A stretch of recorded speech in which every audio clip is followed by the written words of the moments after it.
let's start with introductions. I'll go roundy here.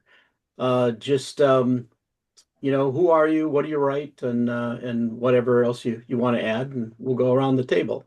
Drema, go ahead and go first. I'm Drema Deòraich, and I write speculative fiction. I have three books out right now. I have a fourth book coming. Three of them are connected in a trilogy. The very first one is a standalone. I like to write stuff that asks big questions. Okay, Patrick. Hey, I'm Patrick Dugan. I am an author. I have 12 books out at this point, science fiction, fantasy mostly. I also have one nonfiction anthology I'm in.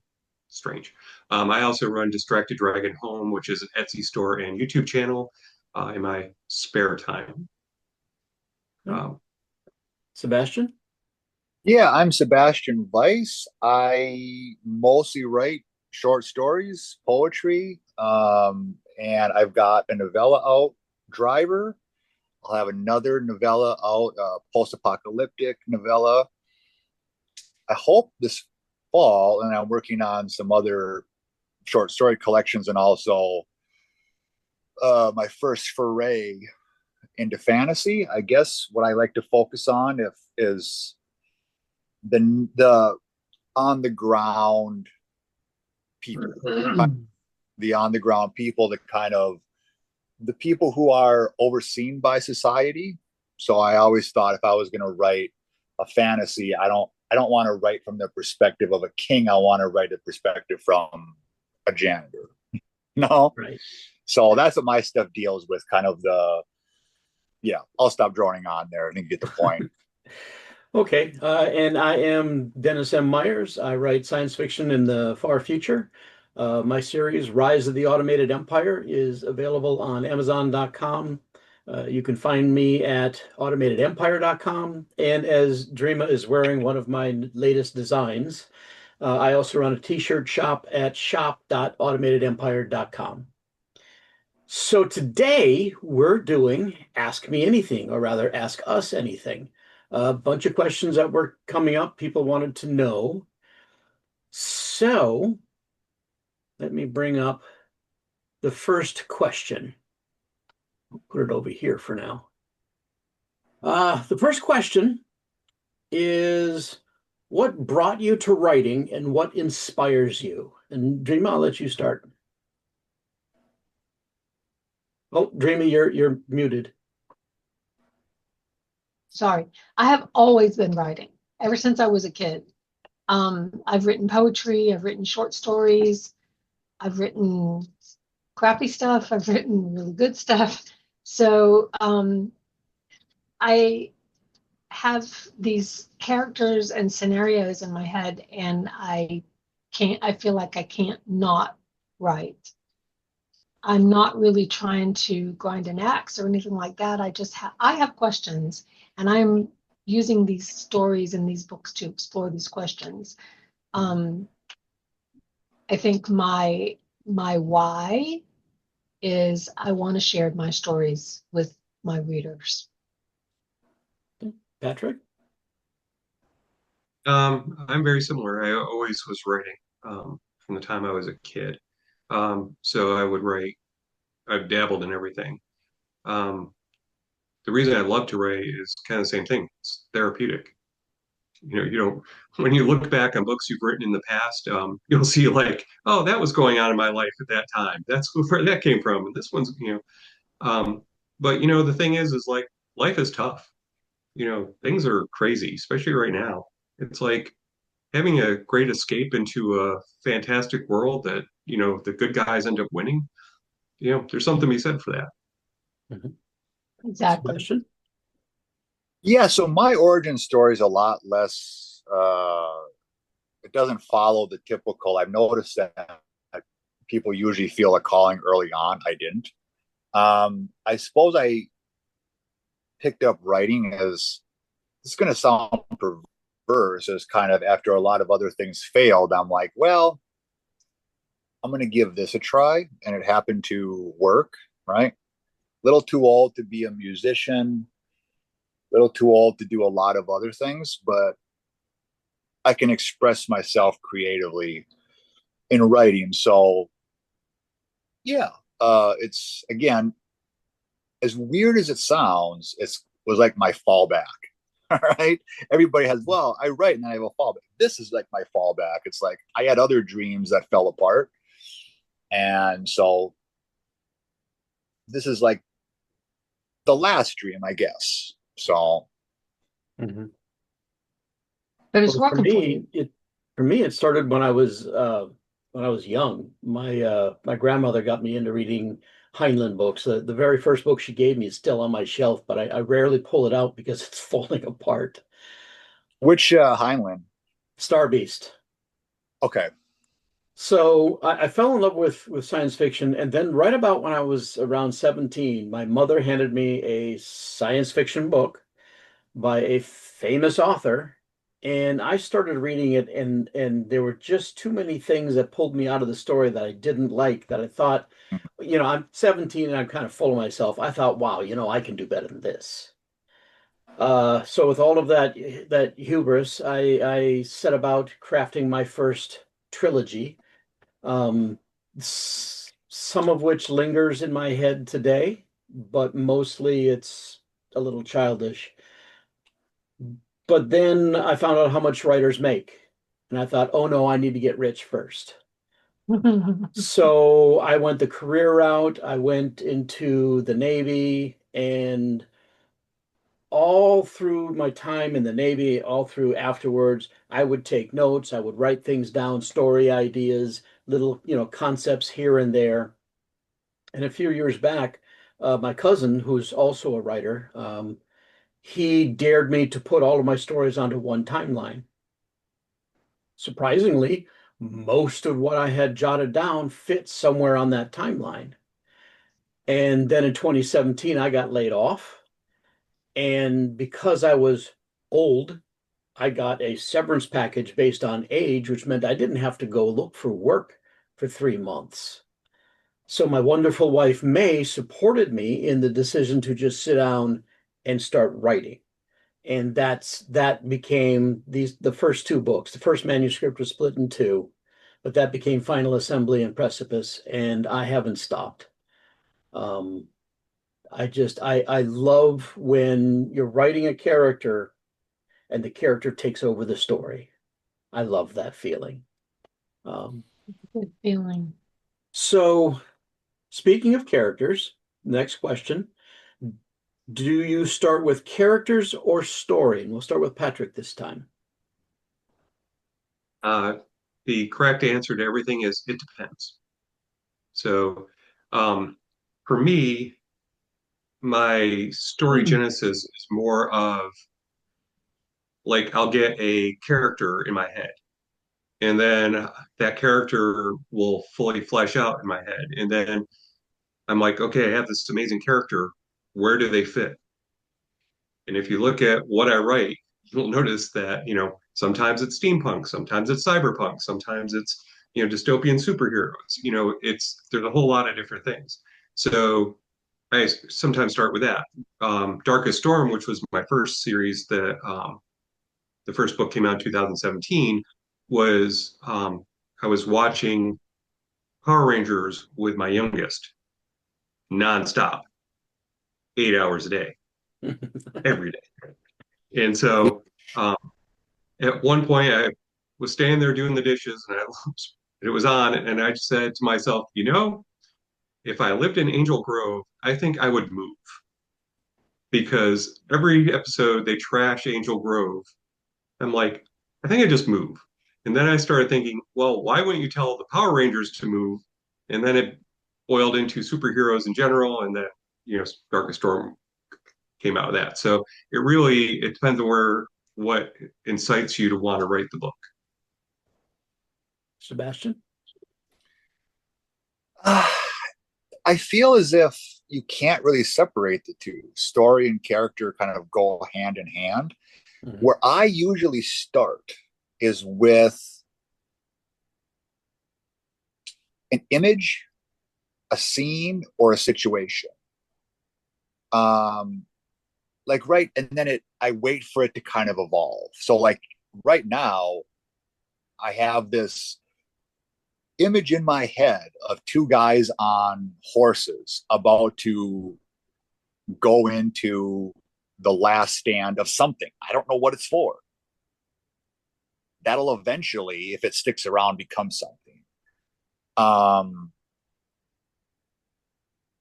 with Driver, it was, I won't give anything away, but it's just, okay, we have all these movies about glamorous, like high speed chases. What about a guy who's not that, who doesn't, who it's not glamorous, it's not high speed. Um, so, and then I just construct the characters and the stories around that. But usually it's that. Usually it's just like a scene, like it's like a very, or just like an idea that may be a big or small idea, like a what if, like what if you had a guy who was, okay, I'll give away something. I'll give away an idea that I had. I like to do contradictions sometimes and then try to see how I can meld them. I have this story from a long time ago that I might go back, and I thought, what if you had an assassin who was world famous, but had never killed anybody? How do I square that circle? Yeah. So I'm not. I feel like I'm not answering your question because you're like, what comes, story or character? Everybody's different. Everybody has their own take on it. Yeah, but I mean, I can't. I don't know. I suppose neither for me. I suppose it's like I said. Almost all my stories, they start with some kind of a scene. I have a very poor imagination, but sometimes I get like a very vivid image of something in my head. I'm like, what is this for? And it might take years. And then I figure it out. I'm like, oh, that's what that's for. And it might be this, it might be the ending, it might be the middle. It's almost never the beginning. So, Yeah. All right, that's my long-winded answer. I find myself similar. Okay. The first thing that I had, which became Final Assembly, was an image of this young woman in this white flowing garment, and she's loping. She's on the moon in this hallway that's extra tall. She's loping down. She's coming back, and she's heading home from vacation. That scene still Okay. survives in that book, but that scene was first written in like 2006. So Nice. 11 years before I actually wrote the story. On the other hand, there's a line in that first book warning about outside every airlock on Luna is a patch of red ice. And that phrase, red ice, stuck with me. So when I went to write a prequel novel, 800 years previously, depicting the time that saying comes from on the moon, Murder on a Monochrome World, which is coming shortly, I knew where the story was and what I wanted, but I needed a character. Yeah. And an encounter at the pharmacy, the pharmacist lady had this tattoo that was like all mechanical and gears and stuff. Hmm. It was a memorial to her brother who'd passed away. But I thought about that, and that gave me the idea for a character who was missing three limbs and was all prosthetics and the Hmm. complications in her life as she moves forward. Drema, how about you? Well, most of my stories start with some question in my mind. The first book that I ever wrote was the first book of the Founder Seed trilogy, but that is absolutely not the first book I published. The first book I published was Entheophage. It's a standalone medical mystery slash ecofiction. And the thing that started me on that book was crystal clear. My husband and I were walking along a waterway where we walked quite frequently. And as always, there was trash in the water and in the marsh. And then, it was impeding the lives of the wildlife. And it breaks my heart. And so I thought to myself, and I think I even said out loud, when are we going to stop doing this? What's it going to take to wake us up to what the hell we're doing here, you know, with this kind of thing. And that was the question that sparked the story that became Entheophage. It's, as I said, it's medical mystery, and so I researched it by pinging bunches and bunches and bunches of medical experts in different fields and saying, how would this come about, you know? But it was absolutely first a question in my mind that related to my reality, and how could I make my question prevalent in my readers' minds. Okay. For the founder sheet, I think it was probably a more standardized question, like we've got this character who, what about somebody who just doesn't fit in anywhere, no matter what she does, no matter where she goes, she's always an outsider. What would it take to make her not necessarily fit in somewhere else, but find her own tribe? How can I help her do that? And that was, you know, because I feel like a lot of people are in that position. They don't fit anywhere, or they don't feel like they fit anywhere, and they're looking for their own people. And this is how she finds them. Right. So, plot or pants? Do you outline? And if so, how detailed? Sebastian, your turn to kick it off. I heavily plot. I find that if I don't, I lose my way quite quickly. I remember my first foray into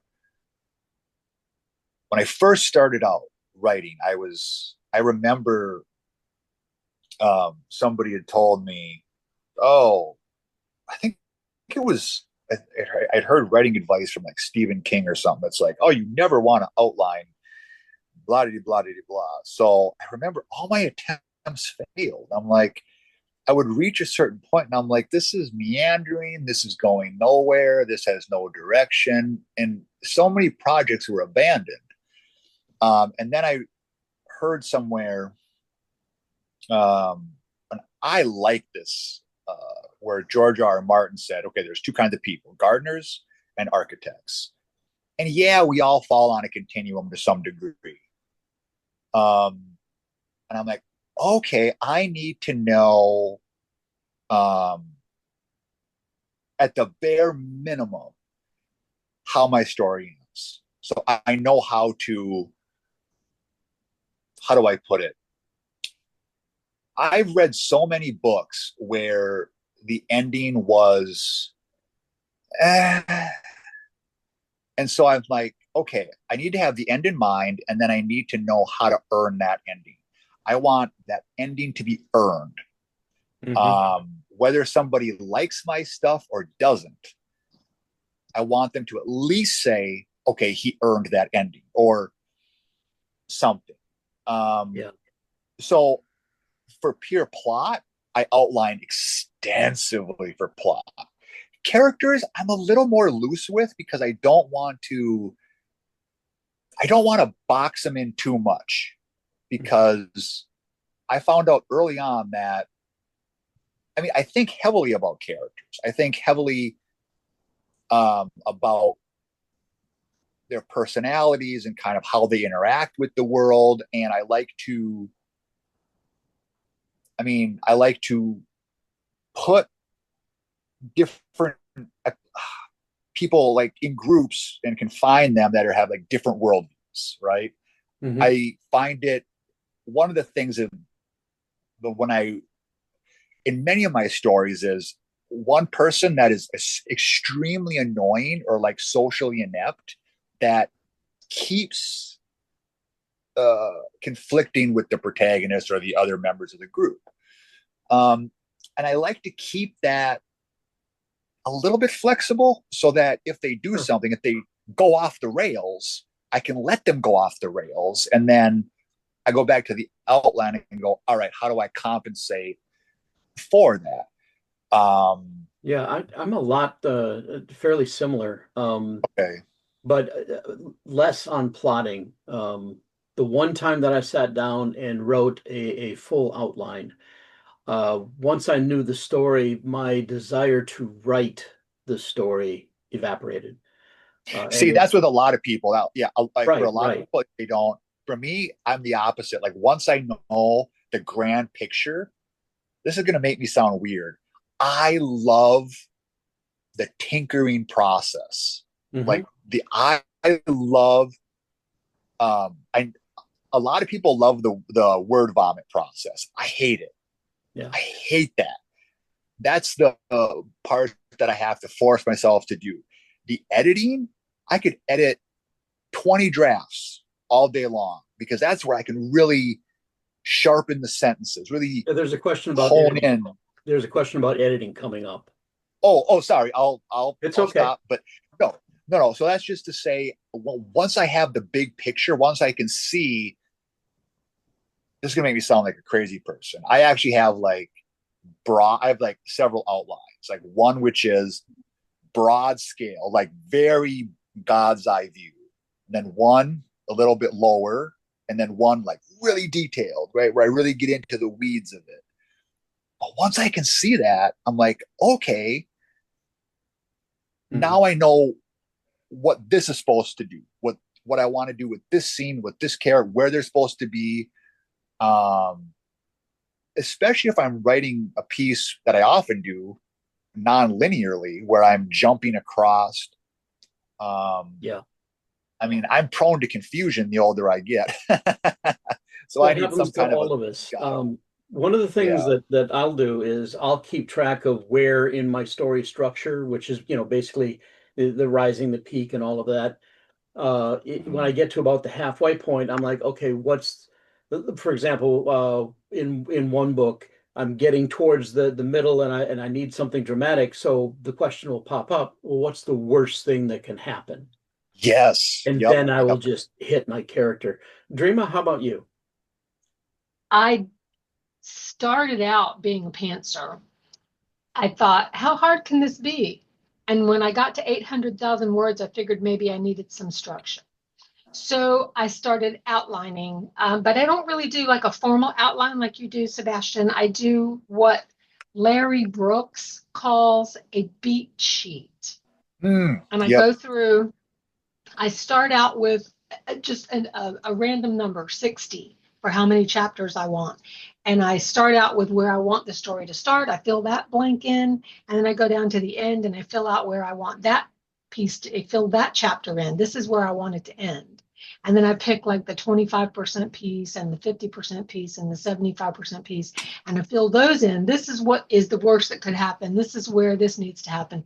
And then I think, okay, how do I get from here to here?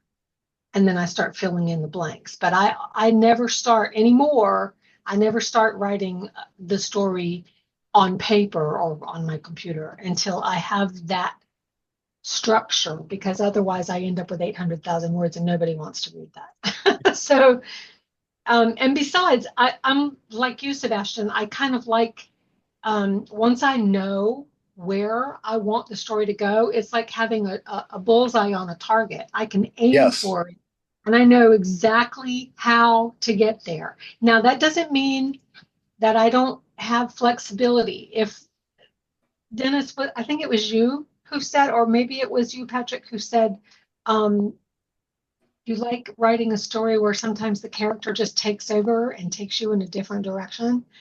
That happens sometimes. And like Sebastian, I have to look back at my outline and go, oh boy, how am I going to, revise this to accommodate this, because this is great. It needs to stay. So I try to be flexible. I'm not a total plotter, but I'm also nowhere near a pantser So, or uh, so, gardener architect. And Patrick? David? can I actually tell you a funny story about this? I had this really nice outline, and I had this one character, and her common line she repeats is, "Violence is always the answer," which it's Uh-huh. not true, but I knew that was going to come to a head at some point, and I was just in the thralls of writing, and she stabs a random guy in this tavern, and I'm like, oh, and it worked so well. And I was like, oh man, I got to revise the whole outline because she just stabbed a very important person that was important down the line, but it worked so well. And so like, that's, yeah, you got to be able to accommodate, because sometimes your characters are just going to get unhinged, right? They're just going to do things that are psychopathic, right? You said, yeah, I think you called it going off the rails. That does happen. Yeah, they just go off the rails sometimes, and you got to let them, because that's where the fun happens, I think. So, Right. Patrick, how about you? I am the outlier for a change. I do no plotting at all, not a bit. I usually wake up in the morning, I know what the story is, I sit down and I write it. Um, Stone Cold Witch and Never Steal from Dragons, I wrote in 2 months back to back. Wow. I did not sleep. Um, Do you so know where it's going though? Do you know how you want it to end in your mind? No? I Okay. know where because the thing is that when I am working, um, that's when the magic happens, right? Because what I never, at the end of Stormforged, literally I was sitting there. I knew where I wanted the book to end, and I knew who was going to die at the end, which is rare for me. Um, and I was literally sitting there writing and watching my worst nightmare unfold, because the character who was supposed to die doesn't.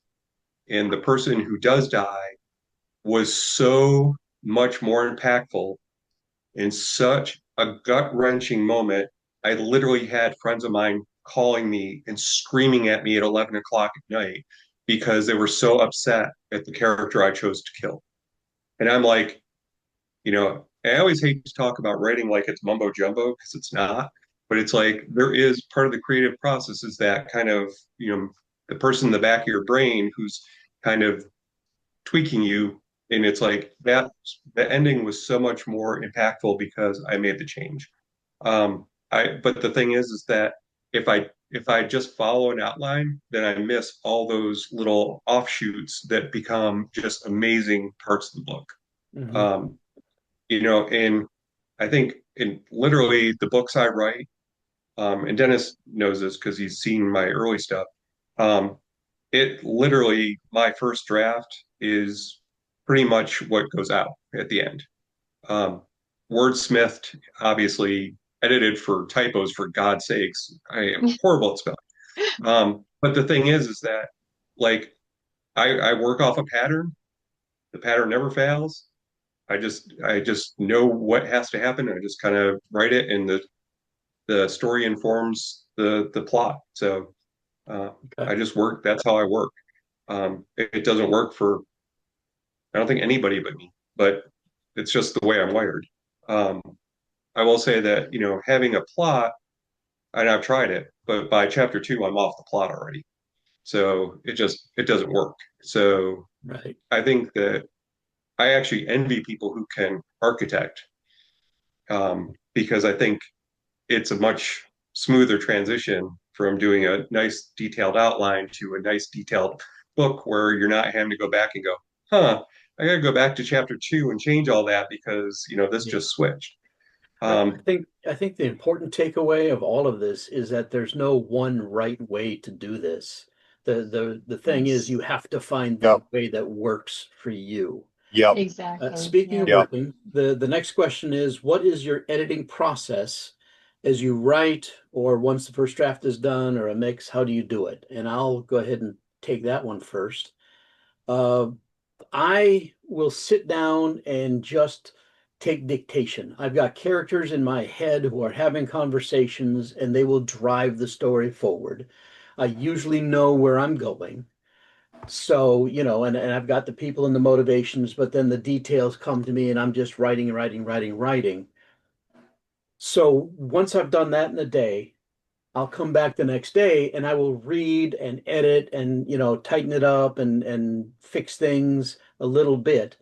But then I will continue the story until I get the first draft done. When I get the first draft done, then I do an iterative process where I go through and do descriptions. I do dialogue attributions where I go in and can I still hear who's talking? Because the voices were different when I put them down. Are they still different when I get there? And that matters.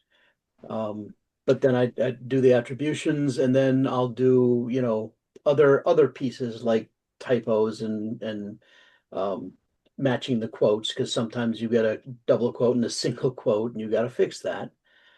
So it's very iterative for me. Dreama, how about you? I just write for the first draft. I don't stop and edit anything because if I do, that interrupts my flow. Um, it interrupts the voices in my head. So I just write it according to how I have it outlined and trying to stay true to my characters, which I've already um, decided who they are. And then when I get to the end, I set it aside for like a month if I can. And then I pick it up and read it again. Nobody reads it until then except me. I pick it up and I read it again, and my alpha reader, my spousal unit, helps me by being an alpha reader with me. We both read it together and we make notes, and then I make another draft, and then I let it wait a little bit longer, and then I read it again. And when I edit it that time, then I get beta readers and send it off to them. And I go through this as many times as it takes to get it tight and focused and shiny. And then I get it to somebody who hasn't been looking at it a bazillion times, an editor who I then pay. And when I make her changes, then I give it to a proofreader who picks up the little stuff that everybody else missed. So mine is a group effort. Mhm. It isn't just me, because after I've looked at it a bazillion times, I don't even see that they can be underlined in red in my Word document or in my Scrivener document. I don't see it anymore. So I have to have outside help. Patrick, how about you? So I normally what I'll do is I'll finish a chapter in Scrivener, and then I jump into prorating aid, and I go through and remove overused words, fix obvious typos, tell it for the 83rd million time that yes, that is how you spell the main character's name, um, and all that stuff. And then I usually print the chapter and hand it to my wife because she doesn't like to wait, and so she reads it for me. Um, but really, what I do is I finish the book. I go back through it one time, through it, if I haven't done prorating aid every time, because if I have, then that's that pass.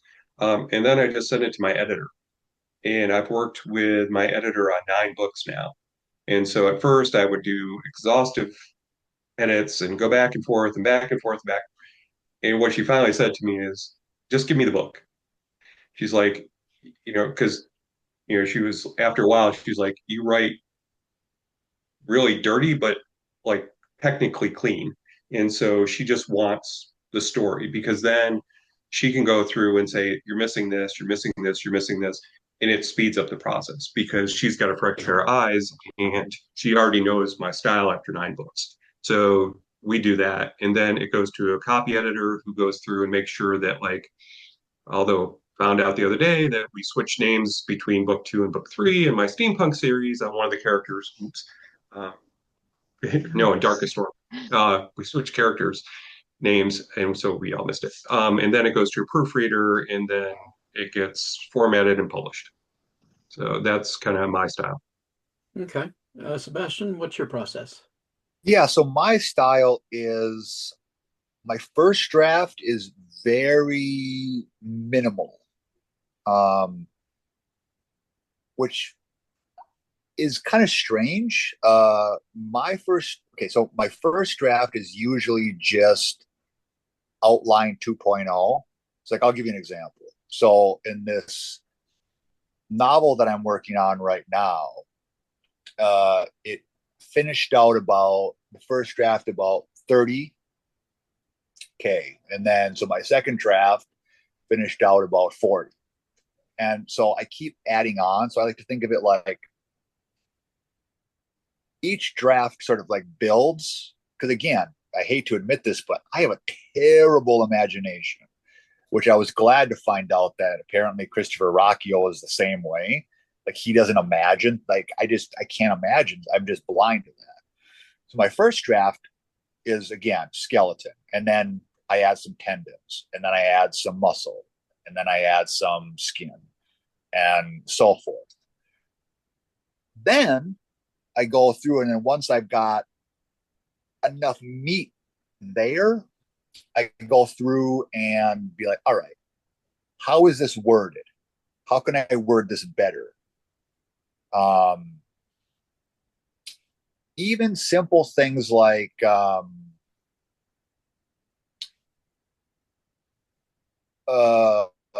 when I do dialogue, prefacing the dialogue with like a trick that I learned. I'm like, wow, this is really helpful. Is to preface like what they do before the dialogue, so you get that image first, and then you get the dialogue. I get really pedantic. I can get super pedantic, which is not good for my health. But and when I wear myself out enough with that, then I just send it to my editor and I say, do what you got to do. Don't send me back. Don't send me back stuff. Just revise it. I trust you. Because by that point, I revised it like 10 times. And I'm sick of seeing it. So no, that would be my process. Although I don't just write. Like sometimes I'll notice problems. How do I put it? Like if I'm writing, let's say chapter 3, and then I'm on chapter 7 and something happens, I go, oh, wait a minute.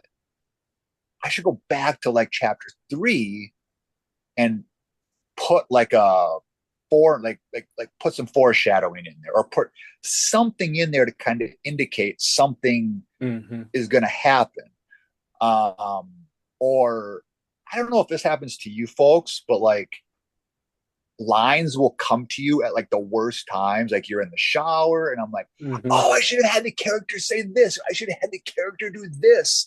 And then so you like rush out of the shower and you're like, I got to type this down and add this into this section or whatever.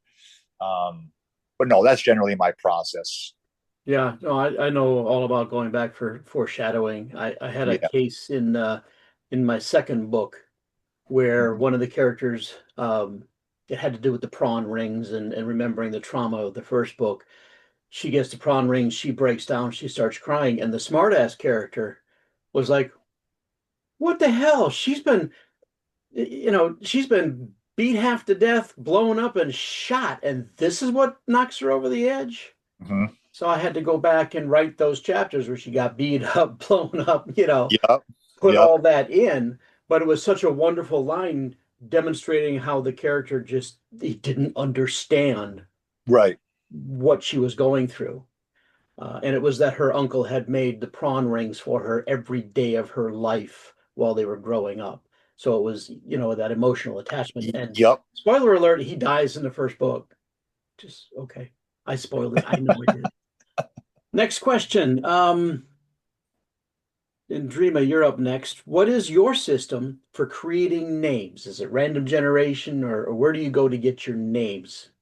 I don't have any one system. Sometimes there's a name that's in my head and I want to use it for this particular type of character. And so when I come across that character, I go back to this list of names that I've generated because they were names in my head and pick out a character's name that I think will fit the character. But a lot of times I will go into Scrivener and use the name generator, but I don't use, you can tell it to generate a first and last name, and you can give it, you can ask it to use different cultural filters to pick the names.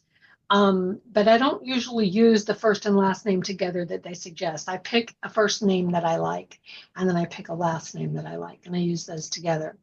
On rare occasions, I will name a character after somebody that I have met and I really like their name. I work for a lawyer, and so I meet a lot of interesting people, and I never give them the actual legal name of this person, but like their first name or their middle name that I thought was really, really cool. Does occasionally show up in my stories, but I don't really have one system. And on some occasions, I will use I will go into Google Translate, that's my secret, and pick a couple of words. I will put into some language, Danish, for example, and say I want a name that means this. And so I type it in English and it tells me in Danish, and I take a piece of this word and a piece of this word and mush them together and make a name. Mm-hmm. And I do that for place names and for language words and for character names on occasion. And it's meaningful to me and to the story. So, Patrick? All right, so all you starting authors, write this down. Fantasy name generator. They have built a huge repository of generative names, not only people names, but place names. They also do, like, if you're doing fantasy, they do ogre names, they do orc names, whatever you are looking for, it'll do, magic society names, tavern names, whatever you want. And I do the same thing Drema does, which is I grab this name, and smush them together and come up with something that feels right for the character. Does So, that is that available online, or is that a program yeah, that you have to subscribe no, to? it's free.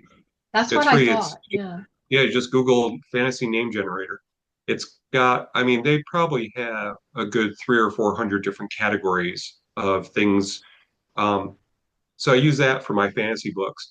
The other thing is, and I love to do this, and I think all authors do, I do name characters after my friends, as little Easter eggs. So if, like, when Dennis reads my stuff, he's like, oh, that's this person, oh, that's that person, and so it's just fun. It's a nice way because most people, don't get a chance to ever be, Tuckerized in a book. So that really is a special event for them. So I was like, I always try to do at least a couple per book, to get, give back to some of the people who have helped me in my journey. And it's always fun to blow up your friends. Yes. Sebastian, how about you? Oh, I'm sorry. Go ahead. It's okay. Sebastian? It depends what I'm writing. So if I'm writing like a historical piece, I want the names to be relevant to that period. So, like, here's a fun little tidbit. The name Madison never appeared before like 1980 something, when there was a movie about it. So, like, you wouldn't have somebody in like a Western named Madison. So if I'm writing something grounded in, let's say, the real world per se, noir, something like that, I pick fairly generic, I guess, names. Jack, John, Frank, but also to kind of lean into a little bit into stereotypes, kind of what kind of, like, a name can have a kind of personality behind it. Like, you have a certain image when somebody says, Eddie, you've got a kind of image where it's hard to explain. They're kind of like, you get, like, if somebody says Eddie, you have a certain kind of, you think tough guy. If somebody says Bob, you might have another image. At the same time, if I'm doing, now my system becomes a lot easier if I'm doing like speculative fiction. I just want something that's easy to pronounce and that sounds cool. Mm-hmm.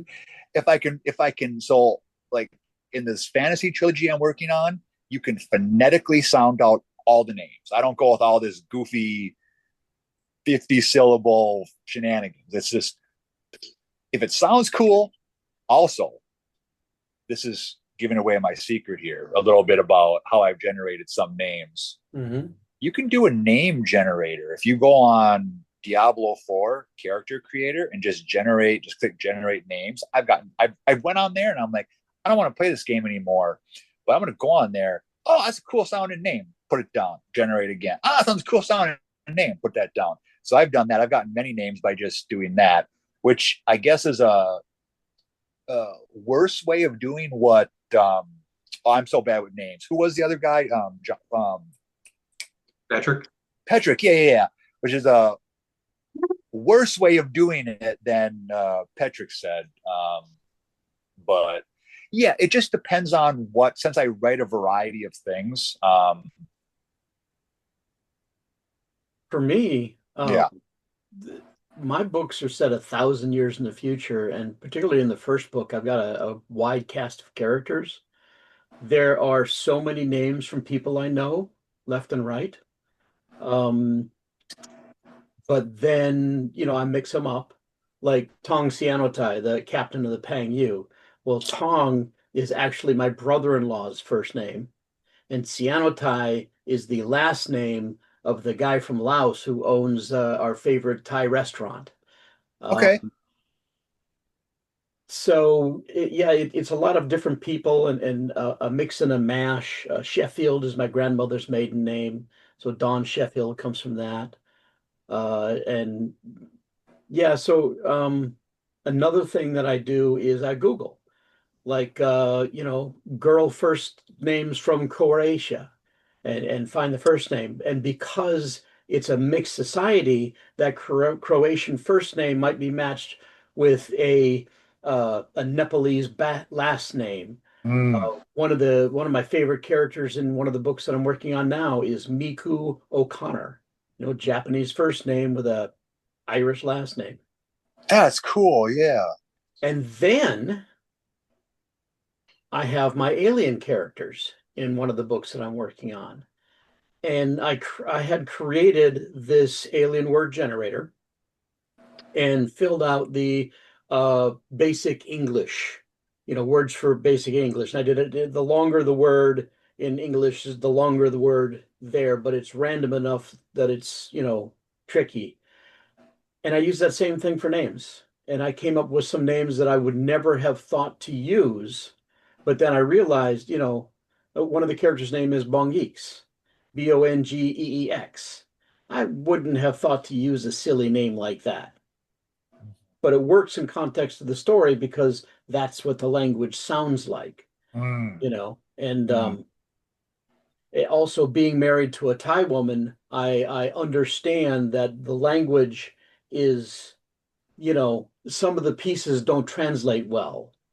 Like we live near Parham Road, Parham, and in her language, Parham, well, hum is the male, what, and par is naked. So, I mean, and Oh, that's her too funny. hometown is Pukio, but if you look at it, PH and the way it's spelled, if you were to Yeah. try to pronounce that, it looks like fuck you. That's awesome. That's So great. I leave things like that in when I do it. Um, how do you establish character voices? How do you make your dialogue snap? Patrick, I think you're up. Usually through dialect. I think that's the easiest way. I always develop a verbal and a physical tick for all my characters. So like I have a character who, plays with her hair all the time. So when she gets stressed out, that's what she does. Or Gelsey in Never Steal from Dragons, her catch line is "Mutters never look up" because she's a 6 centimeter flying, pixie, and she's above everybody. And all the big people don't look up to see that she's there. So that's her tagline. So you always kind of get, but Gelsey talks really fast. So you get a lot of run-on sentences with Kelsey's. With Salai, who is my con artist, she is much more regal, and so she speaks in a much more eloquent, and structured way. Nyx, my elven hacker, speaks in techno.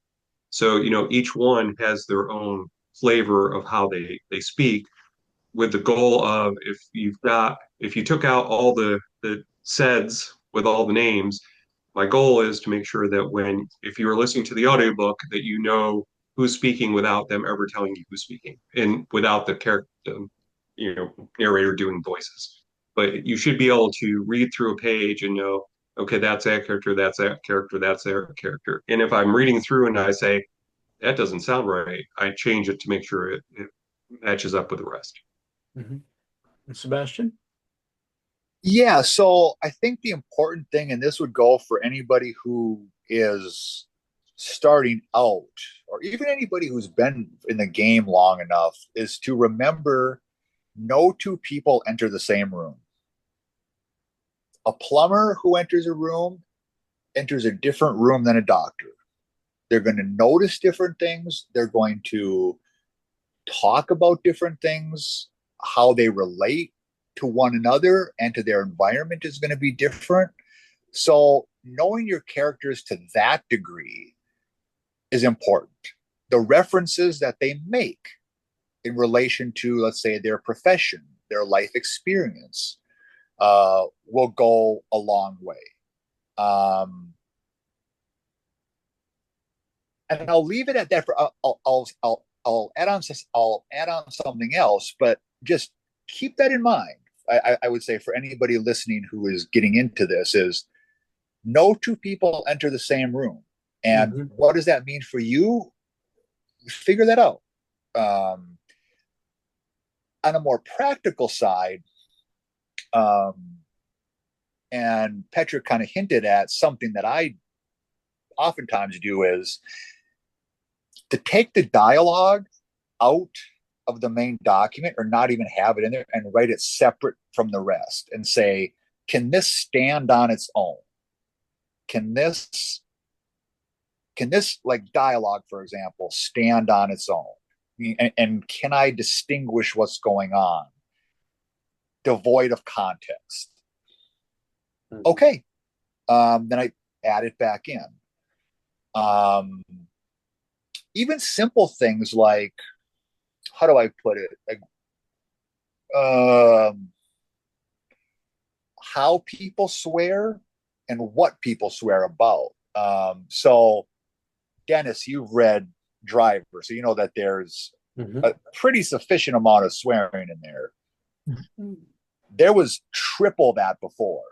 I had my I started out and there was a lot more. And I remember my editor goes, this is a little bit much. You have to, it's getting in the way. And I go, okay. But just the way, like what, like whether people swear or not, what words they use and how they combined them. So, like I grew up, I grew up in the ghetto. I've heard some combinations of stuff that's very interesting. That's also a way to distinguish voice. When they swear, do they go hard, right? Do they go really hard on, I'm not going to say it here, but you can imagine, or do they swear in a more soft way, right? Yeah. But yeah, references that they use, metaphors that they use, and I think all that comes from just knowing your characters, right? If you know your characters, like their psychology enough, they will naturally get a kind of voice to them. Okay, I'll stop there. Yeah. No, I absolutely agree. Knowing your characters. I mean, for me, I have to know my characters well enough to hear them talk. And then for me, it's notation. I'm taking dictation, writing down the scenes. I literally have to add furniture later because they're talking and I'm putting it down. And I love scenes where one character is like being thrilled because he's got this thing that he wants to have happen and it's great. And he explains to the other person why they should help. And that reason pisses the other person off and they're just getting angrier and angrier, but they're trying to hold it in because he's not the source of the anger. He's just source of the news that made her angry. In that particular scene, actually, later I went in and added a glass table. And then she broke the damn table. It's, so yeah, different characters speak in different ways. When you have a business executive who's all full of himself and he's the second most powerful, this and that, he speaks at a different level than a girl that's been a seamstress on the moon her whole life. She says things differently. And then I've got the Yep. Marine character and the Navy characters. And, I was in the Navy, so I speak fluent Navy, uh, which is why I don't notice your profanity. Whatever. I get it.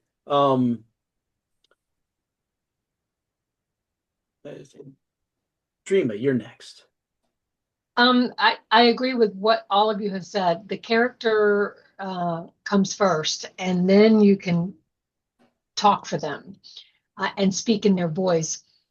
I think I don't know how deeply you guys go into creating your character beforehand, but before I ever even start writing anything, I have a character profile for all of the major characters. I know what kind of clothes they wear. I know what kind of things they like to eat. I know where they grew up. I know what their history and their background is. I know what their weak spots are. If you're using Scrivener, you know that all of this stuff is on like a character profile and you can just fill in the blanks. And that's so helpful to me. I've added my own little things on the character profile too, so that I know what kind of things are going to set this character off, what kind of things are going to make them feel threatened or vulnerable, what kind of things are going to make them happy or sad or angry or afraid. And I don't really have a formula other than that. If the things that have happened to Alira make her respond in a certain way to almost anything that is done to her or around her or that happens with her. And the way that she would respond is in no way similar to the way that something that Admiral Scalar would respond. Right. And if I can't tell the difference, then you certainly can't tell the difference as the reader. So I try to make sure that that's clear before I ever release it. And that leads into another question. I'm going to skip a little bit because we're getting short on time. What system do you use to organize and do your world building and stuff? What tools do you use, Sebastian? I don't. Okay. Yeah, I wish I had a more profound answer. It's just I give the I guess it's all in my head. Um Maybe I'll write down some cursory notes of and then I develop it kind of on the spot. Well, Um for example, what are you taking your notes in? Is it just Word or Google Docs? oh yeah, just Word. Yeah, I just will write down I make an iPad notes type thing. Like I'll Mhm. just write down some things, but I don't use anything super fancy. Mhm. My world building is probably akin to like a Joe Abercrombie, which is sparse, but yeah. I use Google Docs Okay, for yeah. I'll have a note sheet and my manuscript, and then I'll use a Google Sheet for I have my daily word counts and I have lists and all sorts of things that I can look up in the Google Sheets. But oh, and I do maps in Image Composer, which I don't know if anybody is old enough to remember Image Composer, but it came with front page 98. Yeah, how do you do maps? Because I've always wanted to do maps, but I can never find a program that will give me a map that I I just I map. just make the drawing. I just draw lines in the Image Composer, and Okay. it's not a professional looking map. It just needs to be enough so that I know if he's here, he's halfway through on his journey. You know, Yeah, yeah, that kind of that's what I thing. did so far. Yeah, I've just drawn some piece of crap out, and then I'm like, all right, he's here and here. But okay, I didn't know if you had something like professional or something. No, no. It would be a stretch goal when I do my fundraising for these next three books I'm trying to do. I think a stretch goal would be to have a professional version of that map made up, because it's kind of cool. Dreama, how about you? What tools do you use? Well, I also use the Scrivener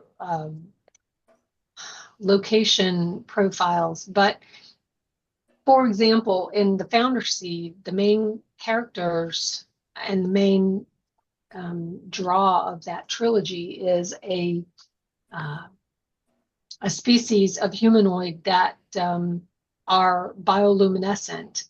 I wrote, just so you know, I wrote all of these character profiles and these world buildings before I ever saw Avatar. So, and you know, this was a long, long time ago, but they are bioluminescent and they light up with their emotional displays are all on their skin. And so when I was creating that world, which is a tidally locked world on I think it's a K-class star or something like that, I figured if they're all living in the liminal zone where the shadows are, then they all will be bioluminescent. And what kinds of things, you know, would I base that on? So I based it on something like underwater, deep sea underwater life forms that light up for different purposes, whether it's to be carnivorous or to avoid being carnivorized. And And you took those notes in Scrivener? I have all of those notes in Scrivener, yeah. And then when I decide what the world looks like and what the different species and plant lives and scenarios, you know, scene locations look like, then I define them in words, in very specific words in my Scrivener profiles. For the first book that I did for Entheophage, it all takes place in either Austin, Atlanta, or the South Pacific. So that was really easy to build those worlds because there's plenty of stuff out there. Mhm. But for the maps, I drew them all by hand over time as I've been writing these stories and these books. And my spousal unit is now putting those on the computer. He is not a professional map maker. He is instead a brave hero who has taken on an unimaginable task, and he's doing a really good job of it. And I've got his maps in my first two books, and his maps will also be in my third book.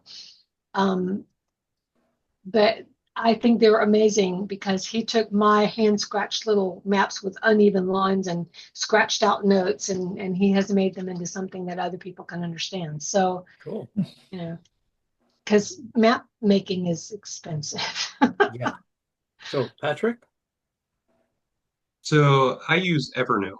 I used to use Scrivener's built-in stuff. The problem I have is that you can't share that.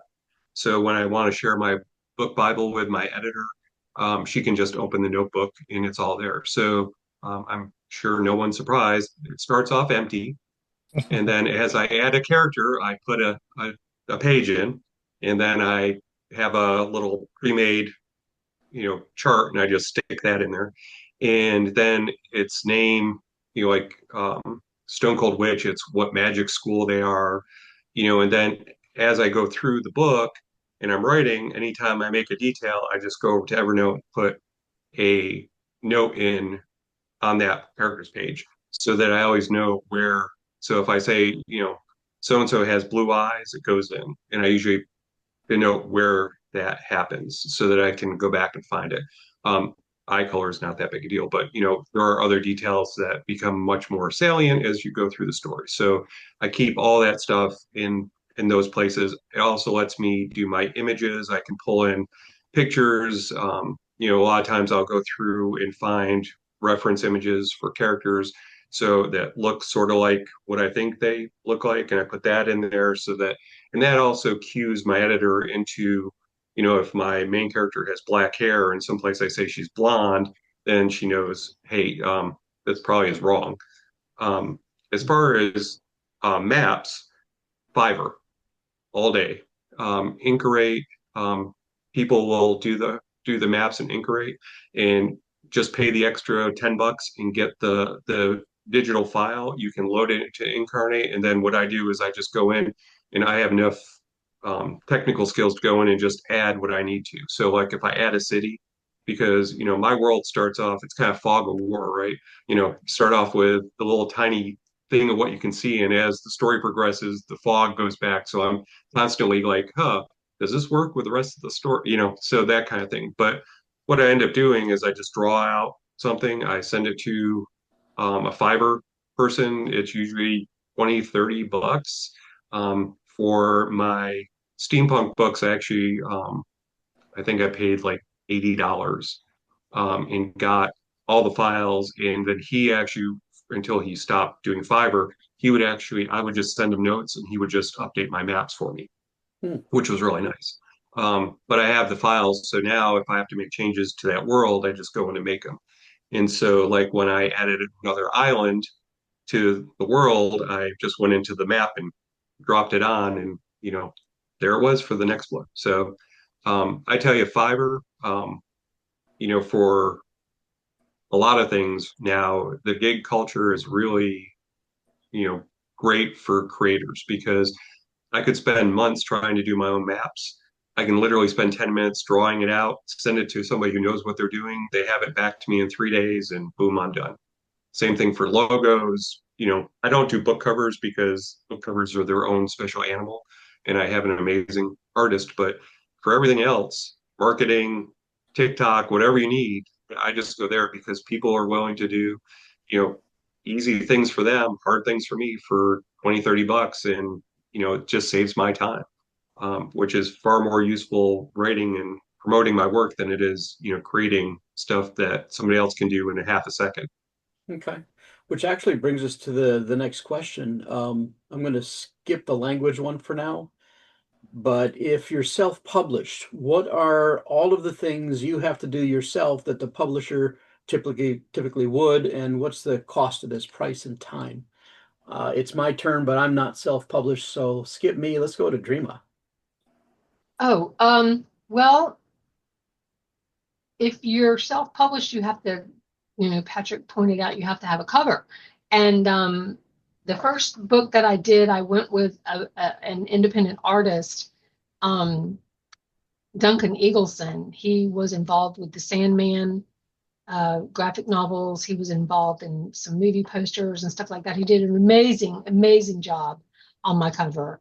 But I couldn't afford to do that for every book. So I ended up going with 100 covers. And I went with a big trilogy package and got marketing materials and everything.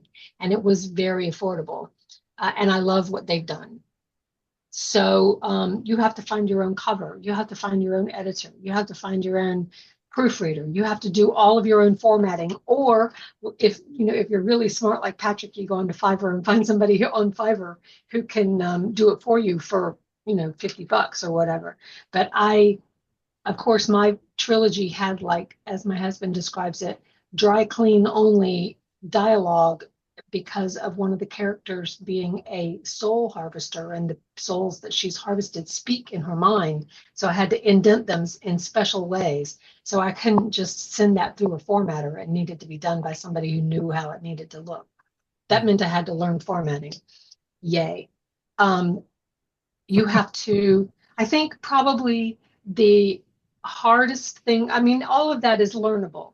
The hardest thing for me has been the marketing aspect, because, and if I'm understanding correctly now, a lot of smaller publishers don't do the marketing anymore. You have to do it Oh, all yourself anyway. That is And a true statement.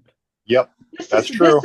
this is like the writer's version of the Inferno, right? Because Mhm. we're not. I don't know about y'all, but I'm not a marketing type. I'm an artistic type. I want to think about characters and world building and new languages, and oh, this would be so cool if I could do this in a story.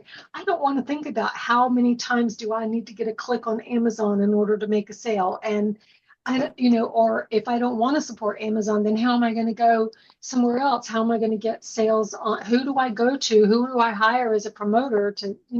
It's just really, and Mhm. so yeah. I'm sorry. Forgive my facial cursing, but Well, I don't your know what shirt to do does with say that. prepare for mayhem. It does, and I am mayhem. Well, man, but so I started this year. I have not been very good with the marketing, although I have like 50 reviews, almost 49 reviews on my first book, and I'm working on the others.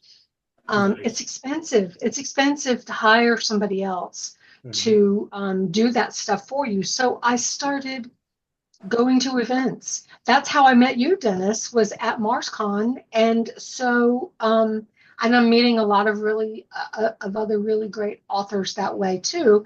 Hmm. But I do know one author who's at an event every single weekend, and that is not me. Oh, yeah. No. Once a month, I do one event. And I've made some good sales that way, but more, and it's expensive, and sometimes I don't break even, but it's getting my name out there. It's getting my titles out there. Hmm. And that's the important thing, especially for somebody like me who my why is I want to write these stories that I think will be meaningful to other people. And they can't know if they're meaningful if they don't read them, right? So they need to know about them. Right. That's the hardest part for me, but everything, you have to do the writing, you have to do the editing, you have to find a cover, you have to do it all, everything. And going back to my initial question of how hard could it be, it's hard, but it's worth it. It is totally worth it. Yeah. So, Patrick, you've done a lot of self-publishing. Yeah, I've got 9 self-published books. So I'm actually going to go into numbers. Okay. Um, and you have to realize I've been doing this for many years now. So I have established relationships with a lot of the people that I work with, so I get better pricing. Just because for a while I was pumping out 3 books a year. So it was a consistent revenue stream for these people. So it made it easier for them to give me discounts. So, start off with editing. So a good editor will cost you between $1,000 and $2,000 if they're actually a good editor. You can find people who are starting in the business who will give you cheaper prices, but you get what you pay for. Um, Copy edits and proof, and these are all for 80 to 100 plus thousand books, right? Novellas tend to be cheaper because they're 30 to 40,000 words. So we're just doing straight up novels. Um, Editing or copy and proof are usually between $300 and $500 for a good copy editor. Um, and my copy editor is just fantastic, and she's fast. Like I get it back in 3 days. I mean, and there's never a mistake afterwards. So get what you pay for. My cover artist is, and granted, she is way undercharging people, but she's about $500 a cover at this point. She should, if you look at my covers, you will understand why I think this because they're all beautiful. But you can go anywhere from free to, like Drema said, she hired someone who had actual credentials in the art world. But but you are paying for that skill. And, the book is your marketing, so it's important, but you also have a return on investment. So if you drop $6,000 on a cover, you're never going to recoup that unless you're Brandon Sanderson, right? And he does custom, painting art. So but you can when you're that big. Right. Um, Formatting is about $100, but it can go up higher than that. You can do your own formatting, like Dreama said, it is possible. Um, but these are all people that I know are professionals. So there are also people on Fiverr that do all the same things. Um, but get references, look at their materials, make sure. And if you're using an editor, the one thing you absolutely positively must do is send them the first chapter of your book and ask them to edit it. You want to know how they're giving you responses. You want to know what they're looking for, right? If you get back something and they've changed all your character names, don't use them. If they come back and they're nasty with the responses, don't use it. My editor is snarky as hell, but all that gets is a lot of good belly laughs while I'm sitting doing editing, which I hate. Mine So too. yeah. And so you get, but the thing is that it is expensive. So to put out a self-published book is anywhere from $2,000 to $5,000. And you have to realize that outlay just gets it into Amazon or wherever you're selling it. Hmm. To Dreama's point, you can learn marketing. But man, trying to market books, especially in today's economy, is really, really tough. And I was doing 15 conventions a year. I met a lot of amazing people. I also burned the hell out because you can't keep up that pace forever.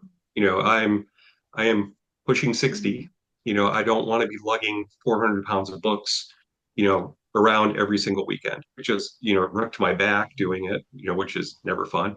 But it just takes up all your free time. And then you're, you know, and the cons actually energize me. Meeting the fans, meeting people, you know, who read my stuff and love it, or other authors. You know, that's how I met Dennis.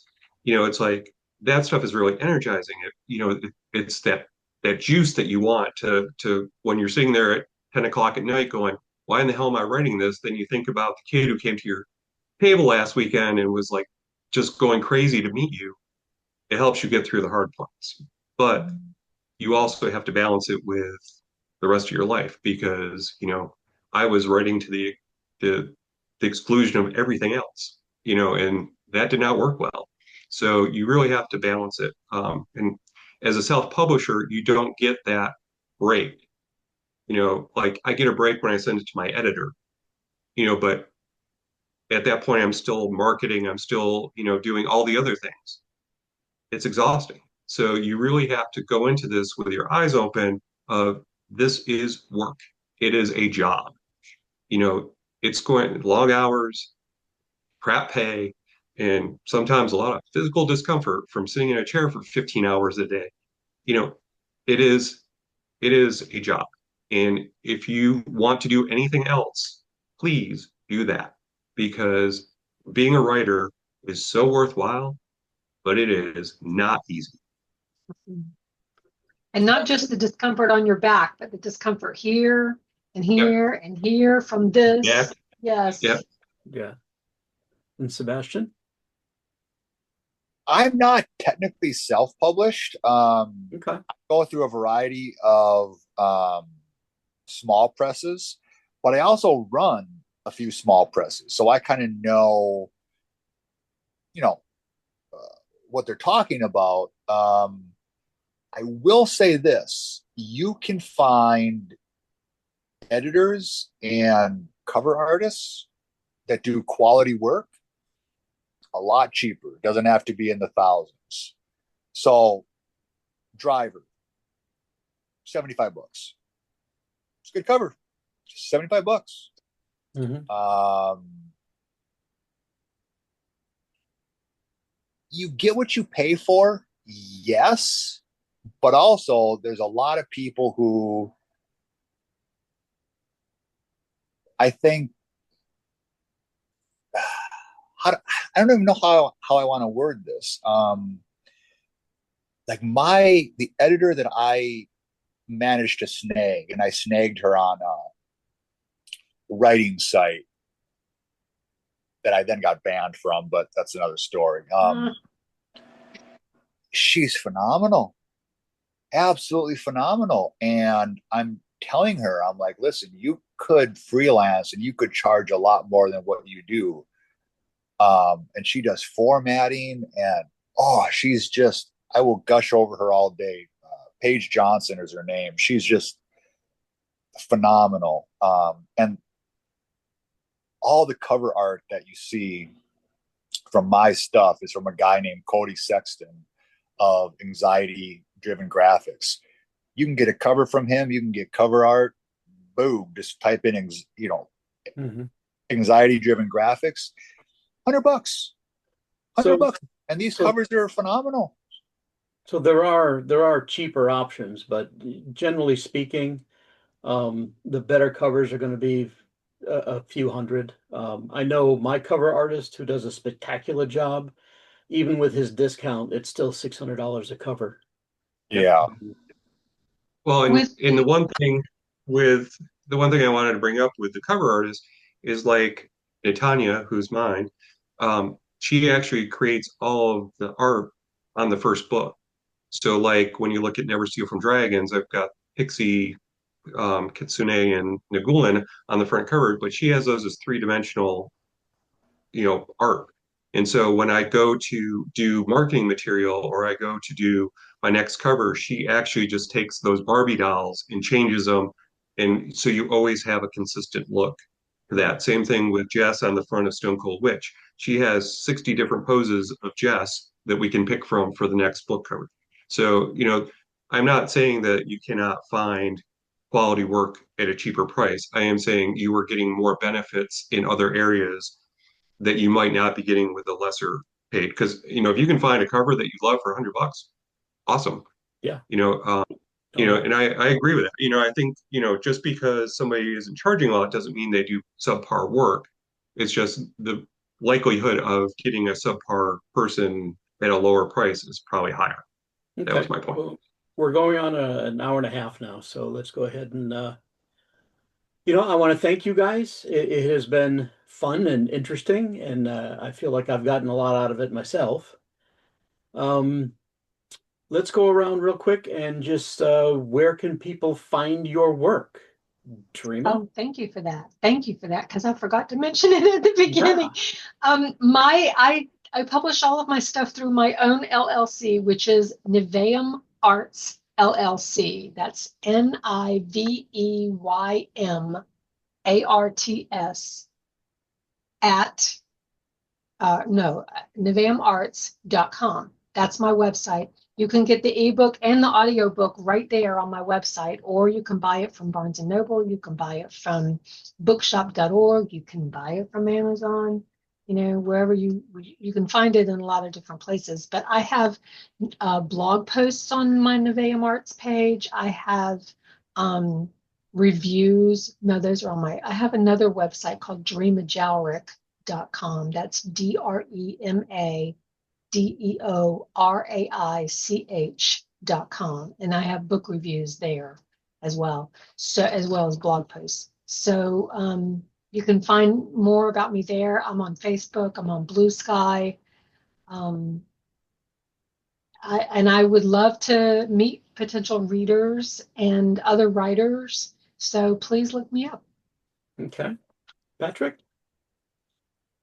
So you can find me at patrickdugan.net. You can also find all my books on Amazon. Ingram has them, so you can order them through bookstores. I've got audio on Darkest Storm, and I am in the process of putting up The Watchers of Astaria, which is steampunk. I also am at Distracted Dragon Home on YouTube, and I'm Patrick Dugan, author on Facebook and Instagram, and Distracted Dragon Home on Facebook and Instagram as well. So if you're interested in 3D printing and making stuff, I do that. If you want books, I'm on Amazon. So. Sebastian? Yeah, you can mostly find my work just on Amazon. I haven't gotten around to doing a web page yet, but it is what it is. I'm on Blue Sky. I used to be on Twitter, but I deleted that because yeah, you can mostly find me actually where I hang out the most is where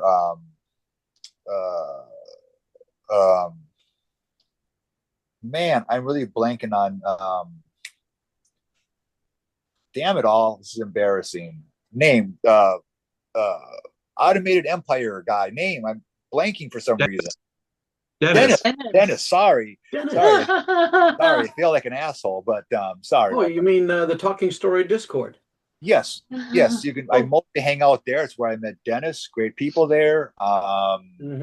Yeah, so find me on Amazon where my stuff is located. Don't really have much on social media. Not for me. It's not for me. But yeah, I always like to connect with people. I get messages and about stuff that I've, who've read my stuff, and I'm always shocked when people like it. I'm like, wow, you did? So yeah. Yeah. Anyway, yeah. So yeah, thanks, Dennis, for having us on. These are great questions. Yeah. Oh yeah. Thank you, Dennis. And thanks, Dennis. For me, I am Dennis Myers, and you can find me at automatedempire.com. All my social links are there, Blue Sky and Instagram and all that. I am recently published on pretty much everywhere that sells ebooks. Amazon has the paperbacks. I don't know if the paperbacks are anywhere else yet, but I don't control that because I went with a small publisher, Chris Kennedy Publishing. And you can also find me on the Discord for Talking Story, which is a booktube channel that I have. I've gotten into the family, and they are a bunch of wonderful people. So I can't say enough about that. With that being said, thank you. It's been a joy, and good night, and have a pleasant tomorrow. Thanks, Take it everybody. easy. Nice to see you.